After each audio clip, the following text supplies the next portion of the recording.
सनातन धर्म ज्ञान गंगा चैनल में आप सभी का स्वागत है। मेरे प्यारे कृष्ण भक्तों, आप सभी को जय श्री कृष्णा।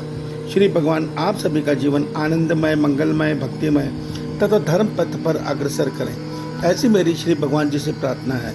मेरे प्यारे कृष्ण भक्तों, सनातन धर्म ज्ञान गंगा चैनल के आज के वीडियो में हम लोग श्रीमद् भगवद गीता के अध्याय 4 के श्लोक 31 को भगवान श्री कृष्ण जी की कृपा से सरल रूप में समझने का प्रयास करते हैं।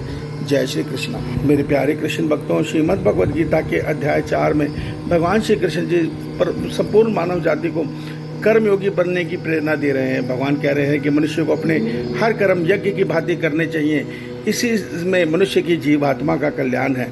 इसी में आज भगवान श्री कृष्ण जी अर्जुन के माध्यम से हम सभी मनुष्यों को बता रहे हैं कि हे कुरुवंशियों में श्रेष्ठ अर्जुन, यज्ञ से बचे हुए अमृत का अनुभव करने वाले सनातन परब्रह्म परमात्मा को प्राप्त होते हैं। यज्ञ न करने वाले मनुष्य के लिए यह मनुष्य लोग भी सुखदायक नहीं है, फिर परलोक कैसे सुखदायक होगा। मेरे प्यारे कृष्ण भक्तों, आइए इस श्लोक को के गूढ़ अर्थ को हम सरल रूप में समझने का प्रयास करते हैं। जय श्री कृष्णा।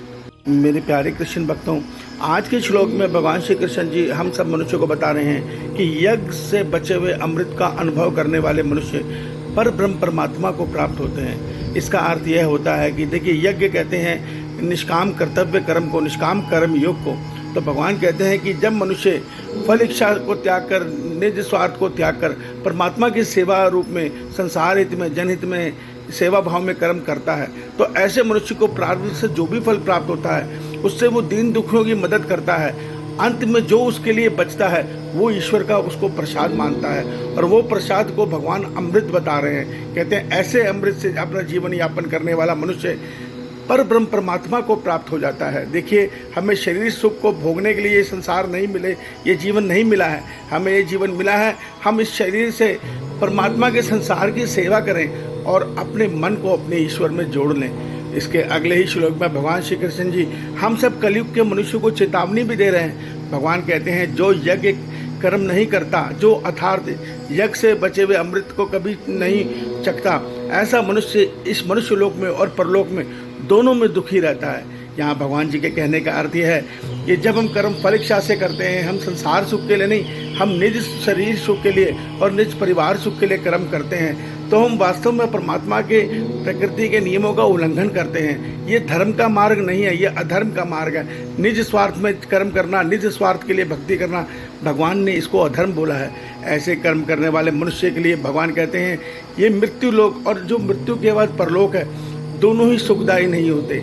क्यों? क्योंकि हमें जब हम फल इच्छा से कर्म करते हैं, हम अपने कर्म के कर्म फल बंधन में बंध जाते हैं, और जब कर्म फल बंधन बंधेगा तो उसके लिए पाप और पुण्य भी निर्धारित होगा, और पाप कर्मों के लिए हमें दुख मिलता है और पुण्य कर्मों के लिए हमें सुख मिलता है।